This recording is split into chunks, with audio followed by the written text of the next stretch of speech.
Another 41 West Virginians. It's, again, over and over. If we lose one, it's one too many.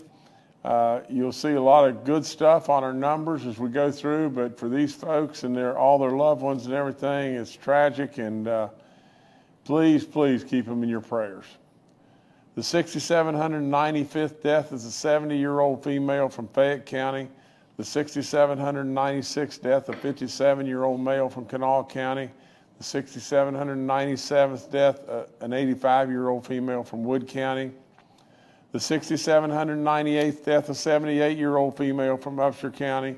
The 6,799th death, a 74-year-old male from Kanawha County. The 6,800th death in West Virginia, a 64-year-old male from Wyoming County. The 6,801st death, an 86-year-old male from Lincoln County. The 6,802nd death, an 84-year-old female from Barber County. The 6,803rd death, a 72-year-old female from Greenbrier County. The 6,804th death, a 51-year-old male from Wood County. The 6,805th death, a 69-year-old male from Kanawha County. The 6,806th death, an 85-year-old female from Jefferson County. The 6,807th death, a 63-year-old female from Barber County. The 6,808th death, an 84-year-old male from Gilmer County. The 6,809th death, an 84-year-old male from Monroe County. The 6,810th death, an 87-year-old male from Mingo County. The 6,811th death, an 83-year-old female from Taylor County. The 6,812th death, a 95-year-old male from Raleigh County. The 6,813th death, a 79-year-old female from Boone County. The 6,814th death, an 85-year-old female from Logan County. The 6,815th death, a 76-year-old female from Pleasance County. The 6,816th death, a 90-year-old male from Hancock County. The 6,817th death, an 84-year-old male from Pendleton County. The 6,818th death, a 37-year-old female, the 6,818th death, a 37-year-old male from Wood County. The 6,819th death, a 51-year-old female from Raleigh County. The 6,820th death, an 85-year-old female from Hancock County. The 6,821st death, a 97-year-old female from Fayette County. The 6,822nd death, a 66-year-old female from Monongalia County. The 6,823rd death, an 84-year-old male from Raleigh County. The 6,824th death, an 89-year-old male from Webster County. The 6,825th death, a 69-year-old male from Monongalia County. The 6,826th death, a 54-year-old male from Clay County. The 6,827th death, an 81-year-old female from Mercer County. The 6,828th death, a 78-year-old female from Wyoming County. The 6,829th death, a 91-year-old female from Berkeley County. This is really, really sad. A 6,830th death, a 32-year-old male from Harrison County. The 6,831st death, a 72-year-old male from Nicholas County.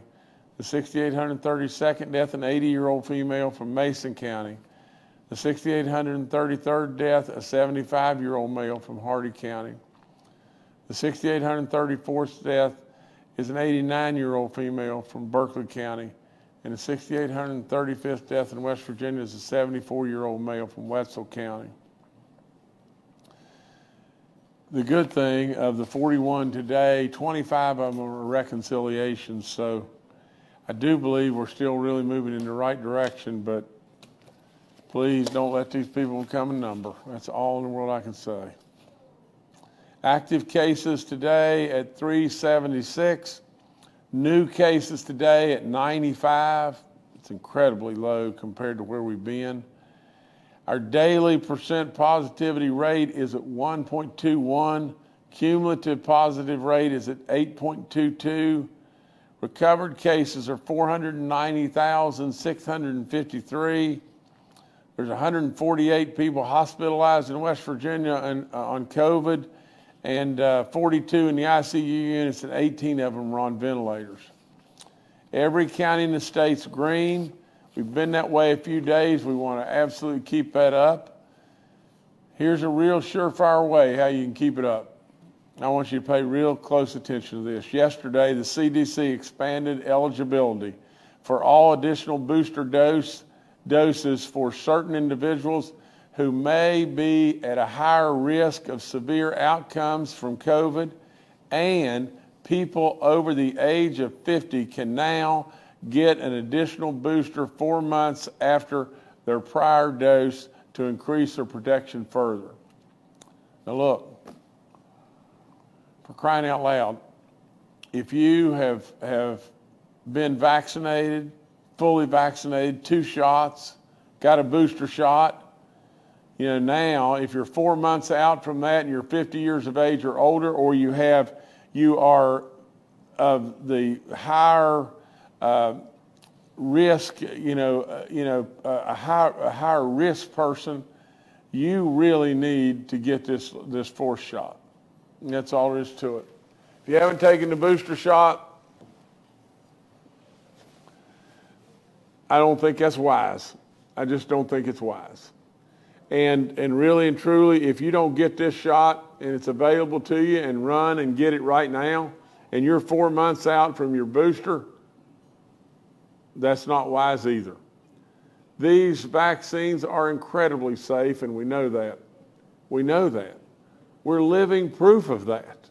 And absolutely, you just can't take a chance. You can't take a chance. I know we read 2 individuals that were in their 30s here. But besides that, overwhelmingly, everybody 60, 70, 80, 90 years old, overwhelmingly, if you're over 50, you ought to be going to get this shot. So, nevertheless, take advantage. Please take advantage. The new vaccine calculator that WVU, Dr. Marsh came up with and everything is all, is now up, and it can be, I guess you can, West Virginians can access the calculator at vaccinate.wv.gov. Okay, I've told you about all your booster shots and stuff like that. We continue to make a little more progress. Of the 5 and older now, we're at 66% of all 5 and olders in the state of West Virginia that have received at least 1 shot. All the information on our vaccine info line is up on our website. I remind you about getting tested and taking advantage of the free testing if you have any symptoms whatsoever. Absolutely, our long-term care facilities are moving in the right direction. We're down to 43 outbreaks in our long-term care facilities. We have no outbreaks in our church community. And get these numbers. In corrections, instead of being hundreds and hundreds, in fact, at one time I think we were over 1,000. We now have 6 inmate cases and 1 staff case.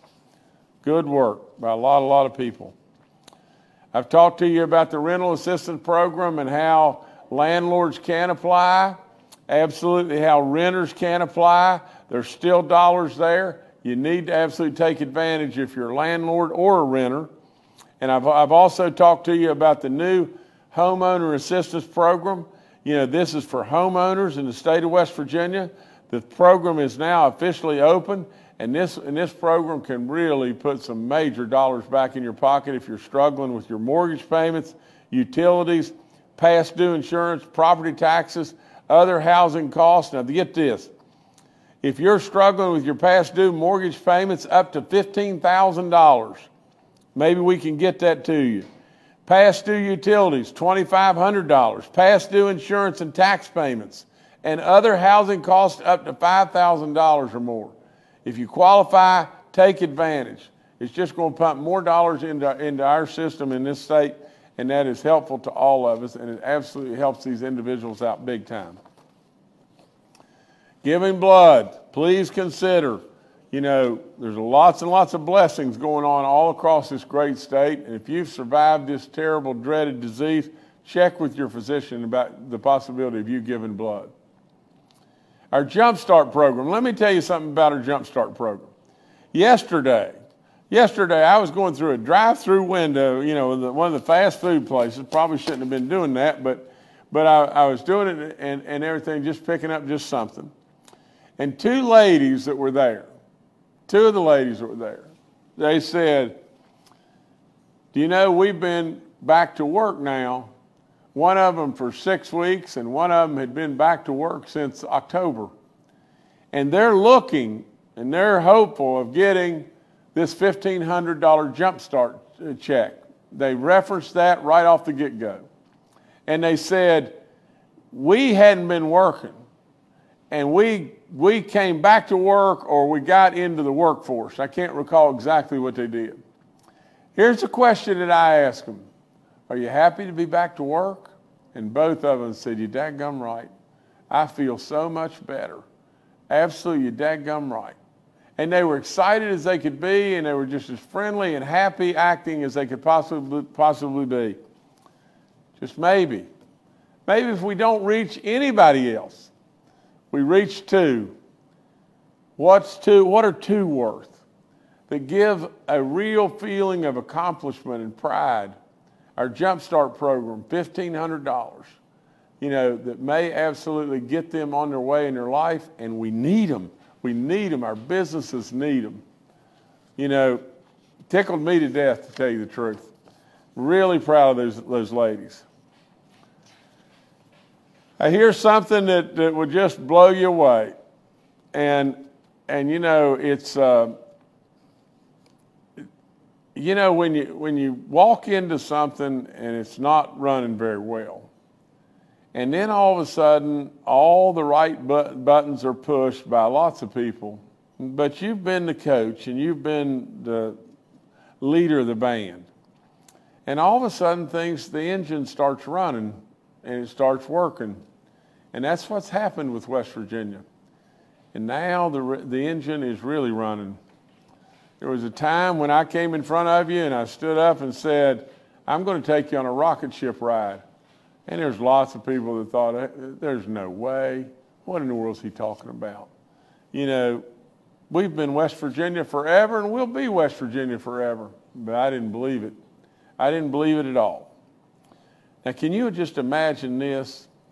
That we, in the month of March now, another record.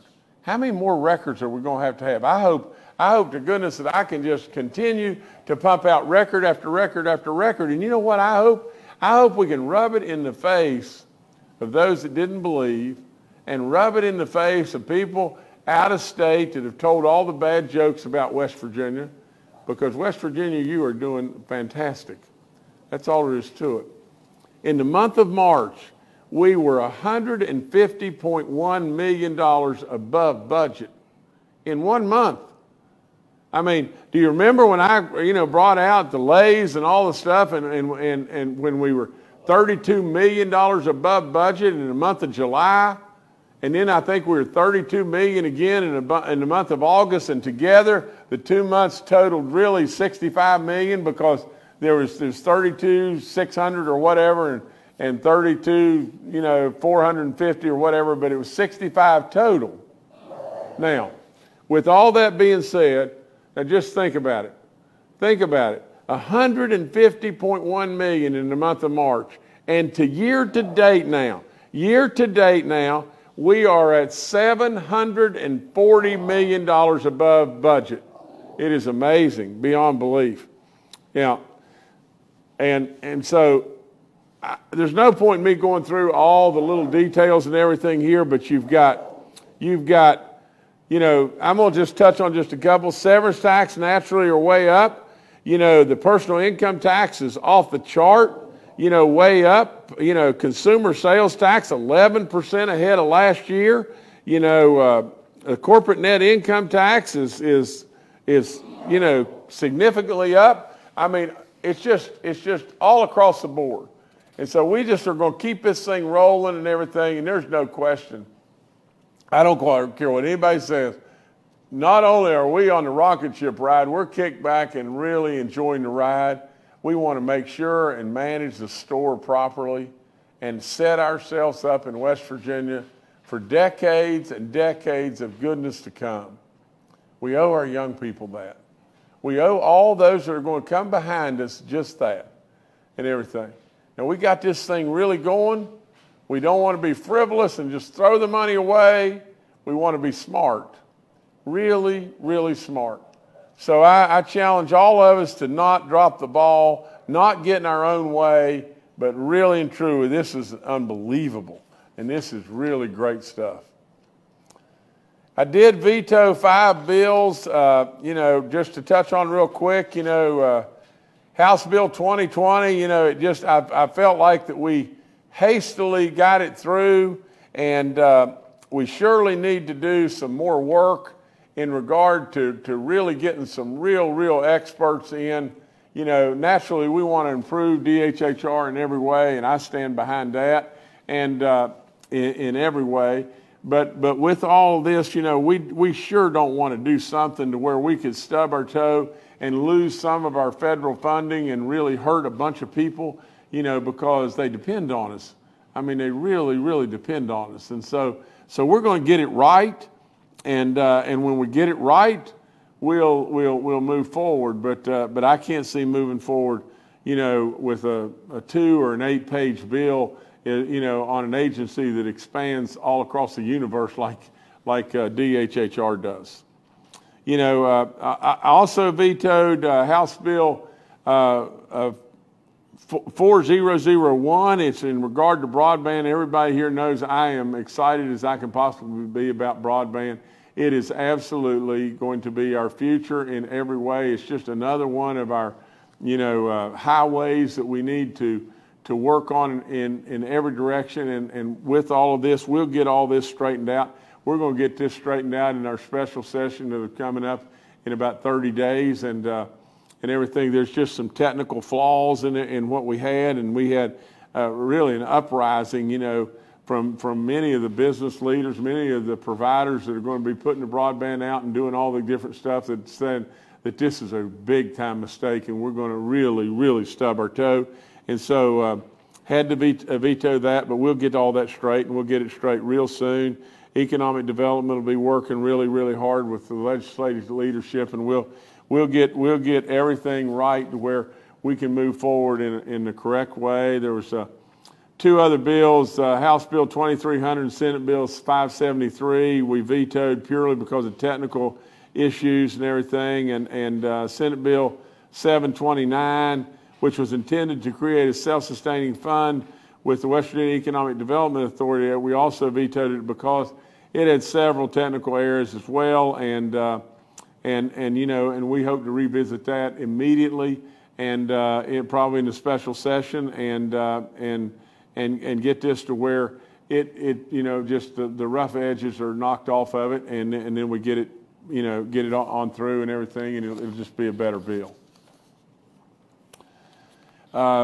From the standpoint of a judge that we were going with, it was Judge Nickerson, Donald A. Nickerson Jr., who I appointed, as one of the judges of the intermediate court and everything to the longest term and everything.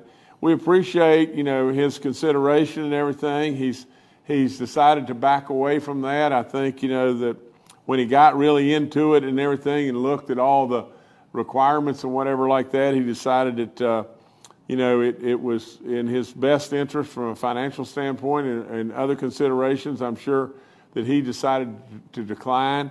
I have formally now requested the West Virginia Judicial Vacancy Advisory Commission to reopen the application process and solicit new names, as well as, we still can consider the names that we already had. But we appreciate Donald Nickerson for his consideration, and we'll move forward on that. Okay, here's a wonderful announcement. The old Mylon plant, that WVU announced yesterday that WVU Innovation Corporation has officially taken ownership of the former Mylon plant. Now, when Beatrice announced, that they were packing up and leaving, I thought it was shallow, and I think, thought it was just not good.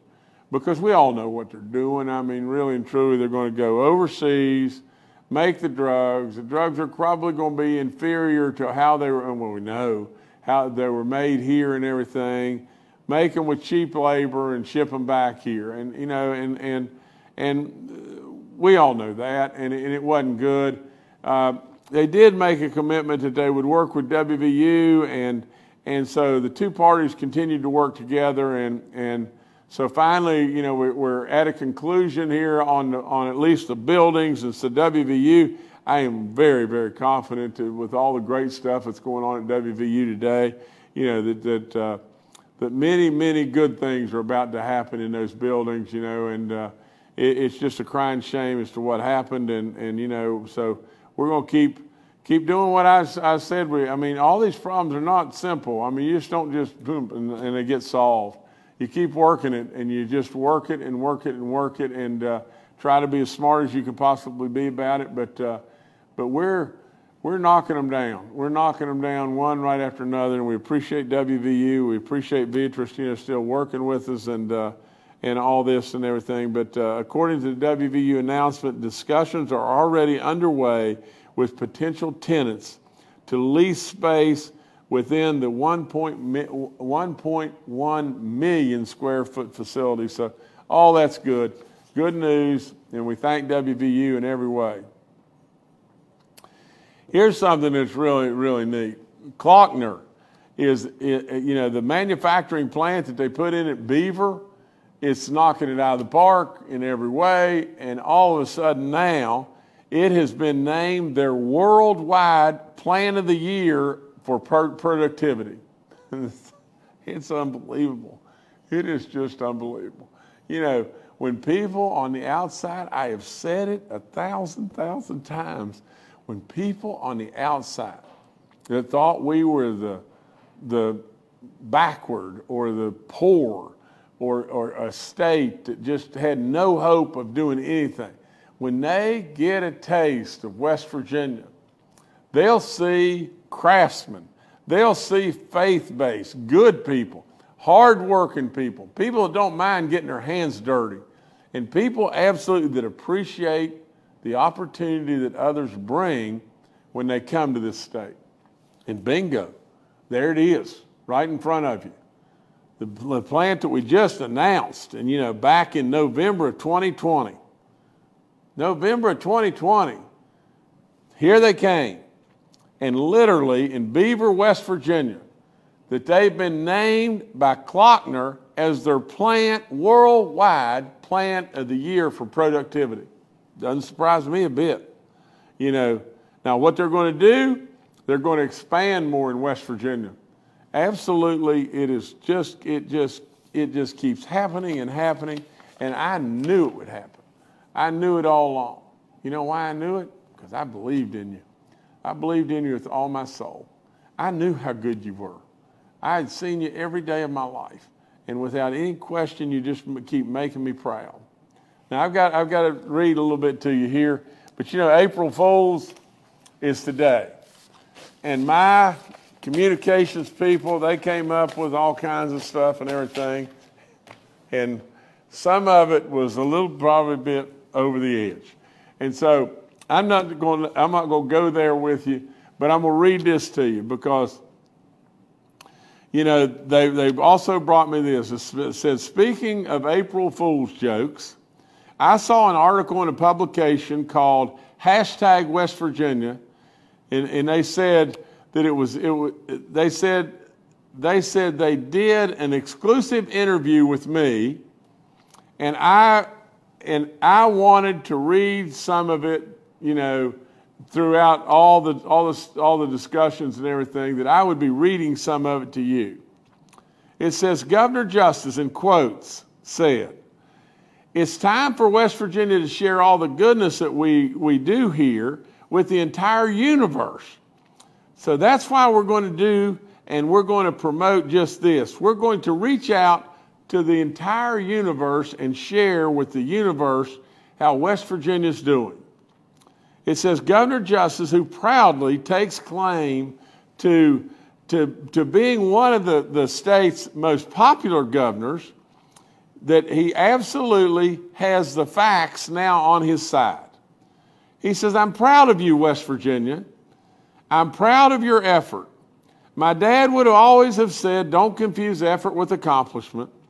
But we've accomplished a lot of greatness in West Virginia now. But now it's time to go even farther. So as your governor, I couldn't be more prouder than to tell you right now that we are sending Baby Dog into space. Now, this wasn't my writing or my people's writing. This was another individual's writing. It says, West Virginia's space program has been 100% funded by me under the project name Operation Wind Beneath My Wings. Gosh. Oh my, I'll probably get in trouble on that one. But make no mistake, Baby Dog, as has been the governor's cherished pet, will not be making the trek to the stars. In her place, there'll be an unknown space flyer named West Virginia's first pup. Should Operation Wind Beneath My Wings prove successful, the Baby Dog space flyer will complete 2 full orbits around the planet while simultaneously broadcasting Take Me Home Country Roads in 59 languages. When asked why the flesh and blood Baby Dog would not be on board instead of the space flyer in her place, Governor Justice replied that if Baby Dog would have gone and I would have put her up into space, Kathy would have killed me. But I hope you had a little bit of humor from that and everything, and don't get too carried away with April Fool's Day. But I tell you, West Virginia, I'm really proud. You're doing really good. Just keep it up. Everybody just keep pulling the rope together. We're going to make this happen in every way. We're going to run across the finish line together. We're not going to run across the finish line just as Republicans or just as Democrats or independents. We're not going to run across the finish line, black, white, rich, poor, union, non-union. We're going to run across the finish line as West Virginians. And so just keep it up. And more than anything, please keep all those folks that we've lost in this terrible pandemic in your prayers, and get your booster shots. Get your shots. The vaccines are safe. Get your shots. Thank you so much.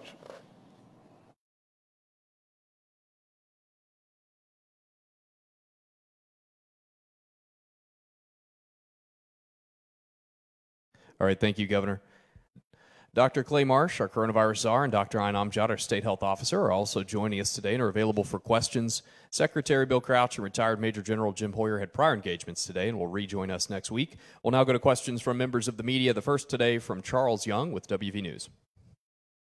Hi, this is Charles Young with WV News. Dr. Marsh, could you tell us a little bit about the symptoms that BA.2 are showing among folks and how they differ from what we've seen among the previous variants? Thank you. Good for me to go, Governor? Go, please. I'm sorry. Okay, thank you, and thank you, Charles. So the BA.2 variant of COVID-19, the Omicron variant, that is now the major variant in the U.S. and has caused a lot of problems in European countries, has a bit of a different profile, Charles, than the Delta variant. But much like the previous Omicron variant that we just got finished with, the BA.1 variant, that people tend to have more sore throats. They may have sinus congestion and headaches, but at least in South Africa, where we really documented the Omicron variant the most completely, about 40% or so of those infections were relatively asymptomatic. So a lack of symptoms seems to be something that's more prevalent with the Omicron variant, both the BA.1 and the BA.2. But because it really settles in your throat, a sore throat would be the other symptom to pay attention to. In Europe, at the time that the BA.2 variant and the BA.1 variant both were most prevalent, then their finding was that basically people that felt like they had colds were oftentimes diagnosed with either one of these variants. So these are less specific. Delta gave you more loss of smell and taste and maybe more respiratory problems. These variants give you more sore throat and sinus congestion, but really more like the common cold. All right, thank you, Charles. Next, we'll go to Bob Aaron with WCHS and Fox 11. Governor, I'm going to shift gears for a second. Yesterday, President Biden decided to release, I believe it was 180 million barrels of oil from the strategic reserve. That's had about a penny impact so far on the price of gasoline, if that's what is in fact doing it. Do you anticipate any kind of a call for the special session related to the state gas tax or anything else other than what you've put on the agenda so far? Bob, I haven't had any requests, from legislatures for a special session in regard to this and everything, except just a very, very, very few.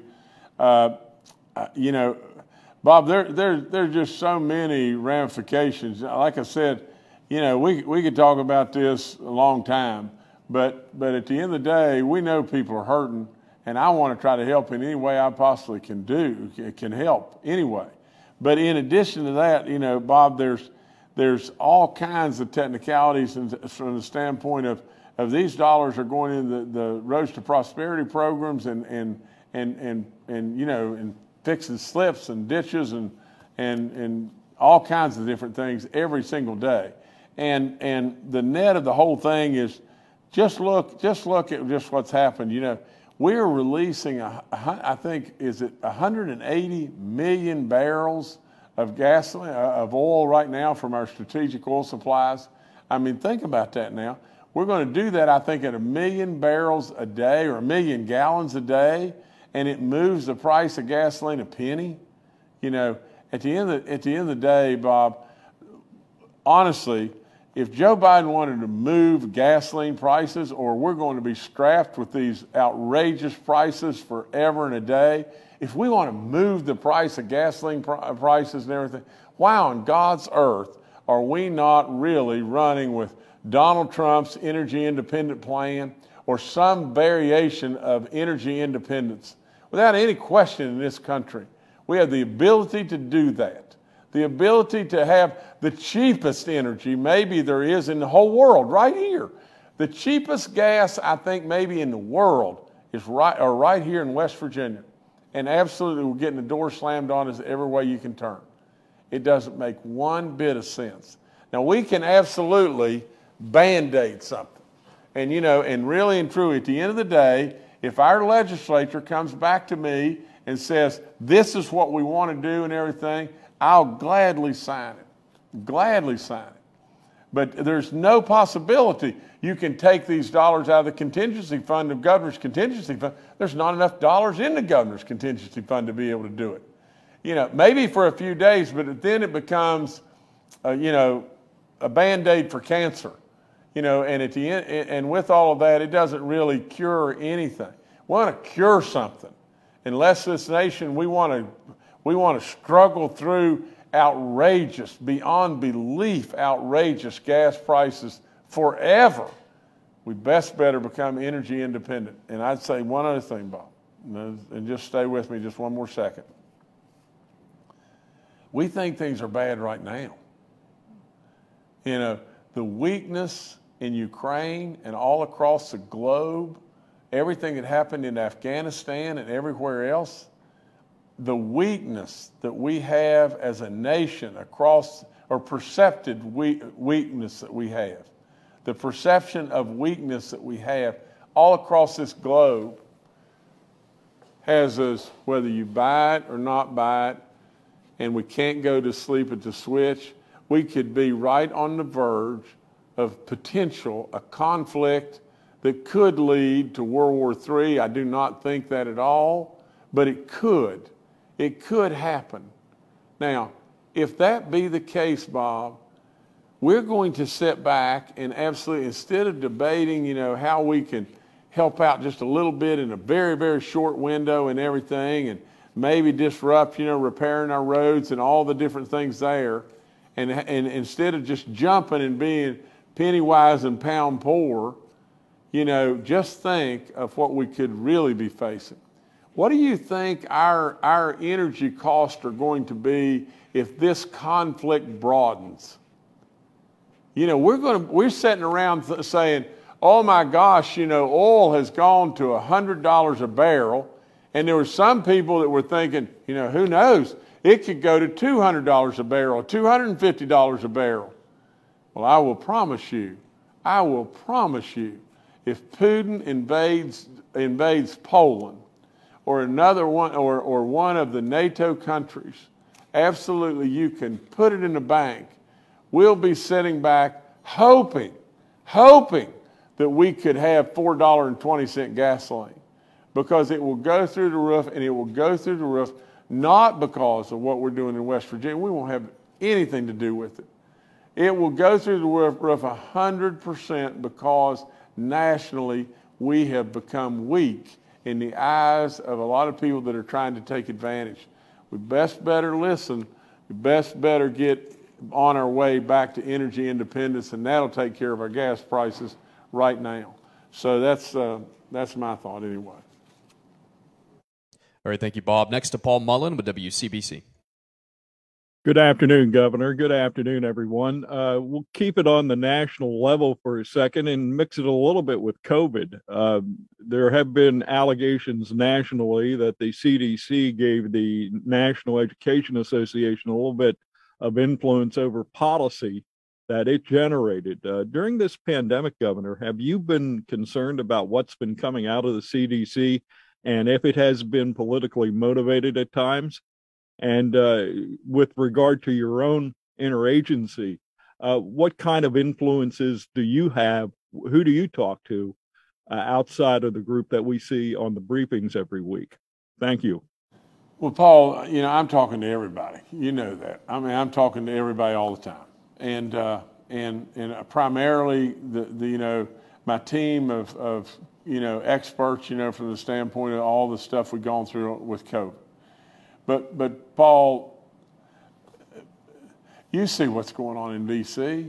I mean, you see it. I mean, for crying out loud, it's terrible.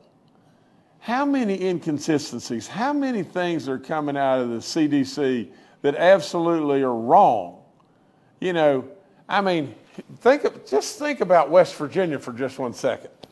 I mean, I don't mean this in a derogatory way, but in the scope of the entire federal government, the entire government of the United States of America, West Virginia is just a dot. How many bad decisions have you seen come out of West Virginia? How many inconsistencies do you see coming out of West Virginia? And I owe all the credit to the great team that has been around me, the Dr. Marshes and General Hoyers and Dr. Amjad and Bill Crouch and all the people around him, you know, General Crane, all of them that have absolutely done incredible work. Little old West Virginia. What is wrong with our federal government? There is, I mean, the inconsistencies out of the CDC are just inexcusable. Inexcusable. Now, and you say, can they be politically motivated? Are you kidding me? Are you kidding me? They're all politically motivated, you know, and it's a shame. It's a shame. And if we don't get back, and I have said it 1,000 times, you know, all my roots are very conservatively grounded. Everything. I absolutely cannot stand these way out in left field ideas and hope dreams. But absolutely, Paul, I would tell you just this, that it's time for this country.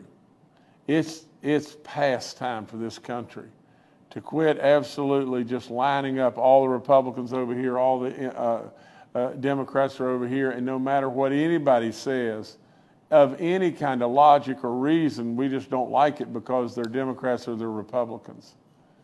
It's high time for us to first and foremost be Americans, and we think we're invincible, don't we? We absolutely believe we're invincible. You know, I mean, think about the Soviet Union a few years or decades back when Ronald Reagan said, you know, to Gorbachev, tear down that wall. You know, who would have ever in the world, and I use the word thunk it, who would have ever on this planet imagined that the Soviet Union that was so high and mighty beyond belief, absolutely, you know, if you go back to when Jimmy Carter was in office, here we were at that point in time, boycotting the Olympics, had a Russian grain embargo going on. Interest rates were at 20%. You know, absolutely inflation was just runaway out of control. We had 100 hostages in Iran, you know, that were being held captive and everything. We gave back the Panama Canal. I think we deregulated oil and gas at that point in time. So many different things that absolutely the buttons were pushed the wrong way. The Russians had invaded Afghanistan at that time. The Soviet Union was on the march across the world, and absolutely without any question, we were absolutely terrified of what the Soviet Union was going to do, and it crumbled. It crumbled. It crumbled within just a very few years. Now just think about that, Paul. You know, if that can happen, why can't something like that happen to us? We better listen. We better really listen. This absolute infighting for all, that is out of control, beyond belief, better stop. You know, our reporting of our media of things just to get one up that doesn't have any, you know, journalism in it at all, it needs to stop. We absolutely know better. And with all that, we're risking us, all of us. So Paul, I think politically driven without any question, inconsistencies off the chart, and no excuse to me. All right, thanks, Paul. Governor, I'll turn it back to you. Well, look, I didn't expect it to come back right yet, but nevertheless, that's about all I've got. You know, I wish everybody, you know, a happy April Fool's Day. More than anything, I congratulate West Virginia, and I mean that really sincerely. You're doing wonderful, West Virginia. Economically, you're killing it. And without any question, you're managing your way through this pandemic, and the only way that we've been able to do all the things that we've been able to do are just one thing. We've been in this together, and I love it. I mean, I could not be more proud than to have been your governor, but I really don't want anything more than just to be you. That's all there is to it. It's what I've always wanted. I've never, ever deviated from that. You don't see me taking anything in this office, and I never will. I'm not ever going to put myself on a pedestal. I want to be you. You know, I expect you to respect me because I'll always respect you. And we're going to get there, and we're getting there. Please remember all these folks we've lost. 6,835 people. Good people.